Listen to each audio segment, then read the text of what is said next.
Bonjour à tous, les rencontres de la filière du véhicule industriel et urbain ont lieu, vous le savez, en alternance avec Solutrans tous les 2 ans. La prochaine édition aura lieu le 10 octobre prochain à Lyon. Cette 3e édition abordera, comme le veut la tradition d'ailleurs, les principaux thèmes de l'actualité de la filière, la transition énergétique, aussi bien la fin ou non du diesel pour les utilitaires, également les poids lourds, ou encore les questions européennes. Vous le savez, les élections européennes auront lieu le 9 juin prochain. Et il était intéressant de voir plus près et revenir sur les dossiers importants qui vont animer les débats donc, de la prochaine gouvernance. Avec nous, Florence Dupasquier, bonjour. Bonjour. Alors vous êtes bien sûr présidente du groupe Samat et vous êtes aussi à la tête de la présidence de la Commission Europe et internationale de la FNTR. Vous connaissez bien justement les questions européennes. Qui dit élection dit nouveaux députés, nouvelle présidence. On peut s'attendre à de nouvelles directions, notamment de nouveaux débats sur les questions transport? Alors, je pense qu'on a déjà eu énormément de débats et de textes votés ces dernières années, et pas des moindres, le paquet mobilité qui a été voté en 2020, on est dans les textes d'application, il y a le verdissement des flottes, il y a eu énormément de textes, je crois que c'est un des plus gros mandats avec le plus grand nombre de textes votés sur la partie transport. D'accord. Donc nous, on va travailler avec la Fédé avec les députés de la commission TRAN, de la commission des affaires sociales et évidemment de la partie environnement. Il y a un sujet, un texte qui va venir, je crois que c'est sur les contrôles techniques. Voilà. D'accord. Alors justement, le paquet mobilité, comme on dit, c'est un gros dossier. Il a été voté déjà, oui, c'était en 2020. Plusieurs phases, en fait, après, pour l'entrée en vigueur de ce vote. La France l'applique ? Oui, bien sûr, elle l'applique et elle fait partie des meilleurs élèves de la classe européenne sur l'application du paquet mobilité, également en matière de contrôle.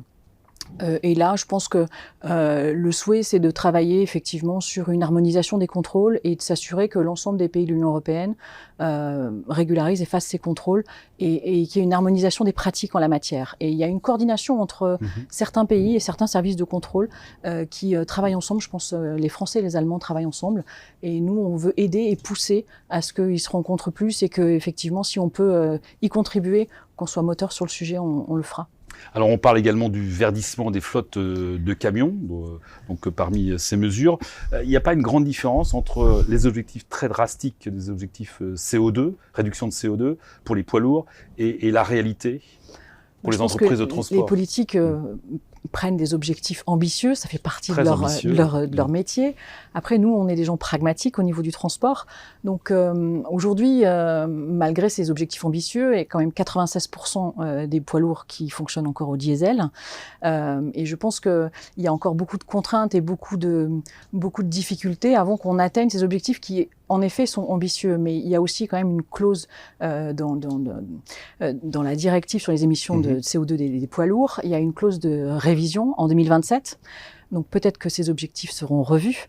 En tout cas, aujourd'hui, les contraintes en matière de disponibilité des infrastructures de recharge, elles ne sont pas encore remplies. Mais là aussi, il y a un texte dont on surveille effectivement le déroulé pour qu'il y ait une multiplication assez rapide de ces bornes. Mais aujourd'hui, entre effectivement la disponibilité des poids lourds en électrique ou même en hydrogène, qui n'est pas encore complètement finie, la disponibilité des bornes de recharge, et le sujet du financement. Et le financement, oui. Parce que le financement, c'est quand même un point très important. Point de départ. C'est un point de départ. Et une chose est claire, c'est que les transporteurs ne pourront pas financer seuls la transition énergétique. Donc, on aura besoin d'aide, à la fois des chargeurs et probablement de l'État pour pouvoir avancer. Et si ces objectifs doivent être atteints, il nous faudra de l'aide. Alors, autre point, la révision de la directive sur les poids et dimensions, sujet important, qui a été également voté par les eurodéputés. La France s'y oppose, notamment sur un point sur les méga-camions, les fameux EMS, alors que la profession milite plutôt pour. Ça existe déjà, on le teste depuis des années. Dans d'autres pays? Dans d'autres pays. Ça existe en Espagne, ça existe en Finlande, en Suède. Nous, on est favorable parce que ce texte permettrait aussi de solutionner le 44 tonnes transfrontalier entre deux pays qui autorisent le 44 tonnes, par exemple, entre la France et la Belgique. Qui est une harmonie. Qui est une harmonisation, en fait, qu'on puisse l'autoriser, quand deux pays l'autorisent déjà dans leur pays, de passage des frontières. Le texte sur les EMS, moi, j'aime pas dire méga camion parce que ça donne une image déjà ça négative, image, ça fait peur. Je pense qu'il faut pas le voir en généralisation de l'ensemble des transports. C'est pas transporter beaucoup plus lourd, mais c'est transporter du volumineux.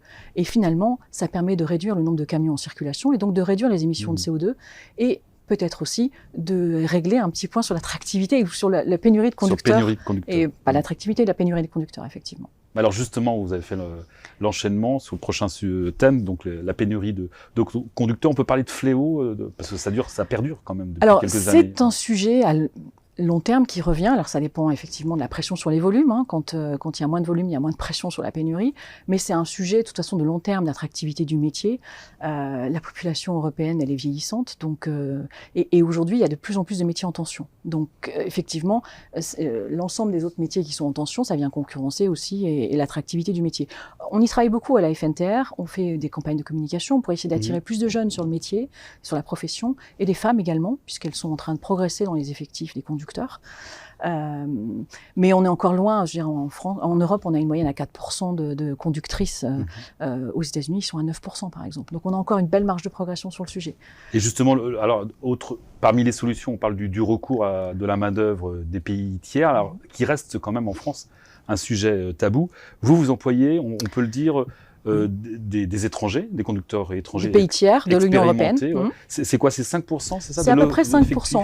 Mais alors, quand on parle de pays tiers, de conducteurs de pays tiers, on voit souvent ce qui est arrivé, ce qui donne une image très négative d'ailleurs au secteur et à la profession, des problèmes avec des conducteurs qui viennent des pays de l'Est et qui ne sont pas payés selon les règles en fait, du paquet mobilité, par exemple.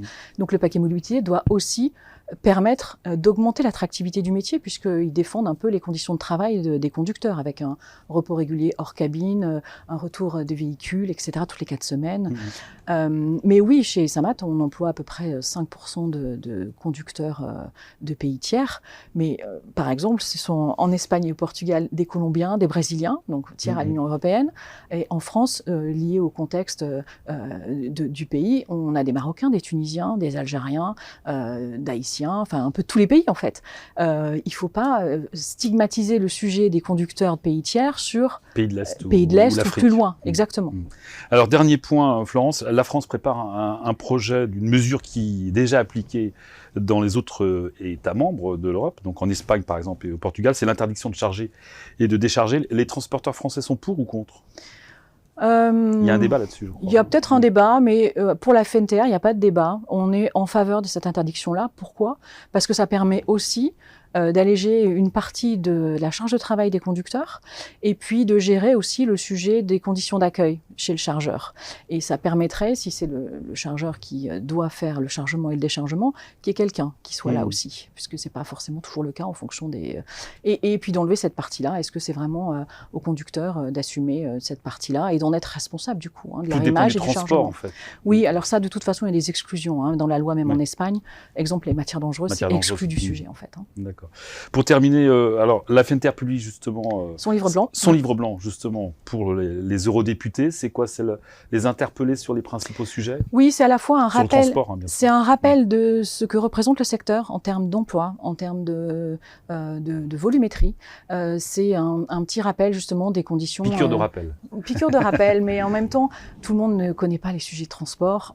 Donc bon, ceux qui, voilà, il faut avancer sur ces thèmes-là. Montrer un peu les positions que nous, on souhaite favoriser, améliorer les conditions de travail parce que c'est un enjeu de l'attractivité de notre secteur et du métier.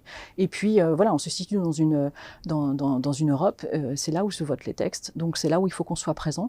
Et pour ça, c'est vrai que la FNTR est la seule organisation qui a un bureau permanent à Bruxelles, et ce depuis 26 ans. 26 ans. Et donc, voilà, on a des équipes là-bas qui sont en plus, partagent des bureaux communs avec les fédérations allemandes et nordiques. Et donc, on est plus forts ensemble et pour essayer de défendre un peu les positions. C'est ça. Voilà. Florence Dupasquier, merci beaucoup. Je vous en prie. Et rendez-vous donc le 10 octobre prochain au Matmut Stadium de Lyon pour les rencontres de la filière du véhicule industriel et urbain. À bientôt. Merci.